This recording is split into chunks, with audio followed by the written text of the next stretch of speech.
Lo scorso 28 aprile, durante il Consiglio Comunale, il sindaco Armelau ha risposto all'interrogazione della consigliera Alessandra Penzo di Obiettivo Chioggia riguardo il futuro di Chioggia Ortomercato del Veneto e riguardo il bando che dovrebbe essere pubblicato per affidare la gestione della parte orticola del mercato ortofrutticolo di Brondolo ai produttori, dopo che è stata affidata a SST. Su tali dichiarazioni l'amministratore unico di Chioggia Ortomercato, Giuseppe Boscolo Palo, non avrebbe voluto fare dichiarazioni, ma non ha potuto tacere dopo altre dichiarazioni lette su un quotidiano locale, dette dal presidente del Consiglio Beniamino Boscolo, a margine del voto di sfiducia al vice sindaco Elena Zennaro, in cui Boscolo faceva alcune osservazioni sulla politica con la P maiuscola.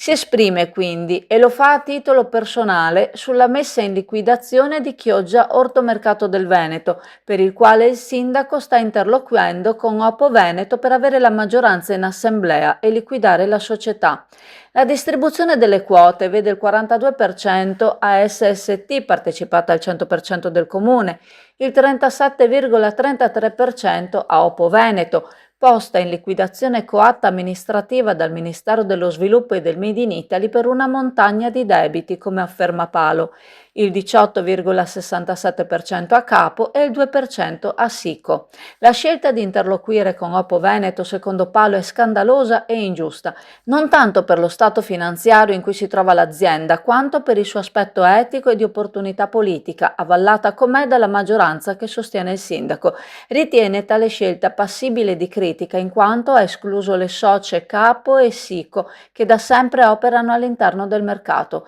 Inoltre già lo scorso agosto Capo e Sico avevano espresso attraverso una manifestazione di interesse la volontà di continuare l'esperienza gestionale del mercato di Brondolo e che ora stanno chiedendo di partecipare al futuro bando. Palo è rimasto molto colpito dalle frasi dichiarate dal Presidente del Consiglio in merito all'uscita dell'Aula da parte di molti consiglieri della maggioranza durante la votazione della mozione contro l'assessore Zennaro, un pessimo esempio di come si fa politica e che bisogna fare politica con la P maiuscola. Secondo Palo, gli obiettivi personali in cui accennava nella stessa intervista Boscolo dovrebbero essere quelli promessi nel programma elettorale nell'interesse della realtà clodiense, ma se fossero altri? Osserva Palo che tra le deleghe della Zennaro c'è la delega all'agricoltura e di tutto ciò che era stato promesso al momento non sembra essere stato fatto nulla e ironicamente si chiede se sia quello il motivo che ha spinto i consiglieri di maggioranza a uscire dall'aula al momento del voto.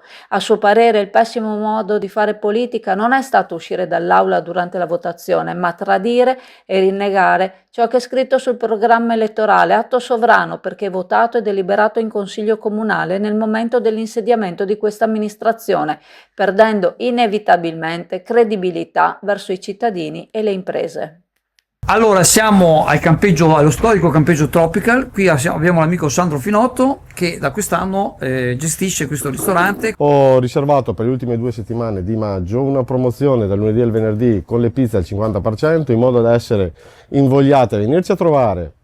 capire che entrare in parcheggio, prendersi la tesserina, venire a mangiare e poi noi in cassa rimborsiamo azzerando la tesserina, e quindi diventa piacevole venire a trovare anche noi con i nostri piatti, col pesce fresco e le nostre pizze un po' più particolari delle altre.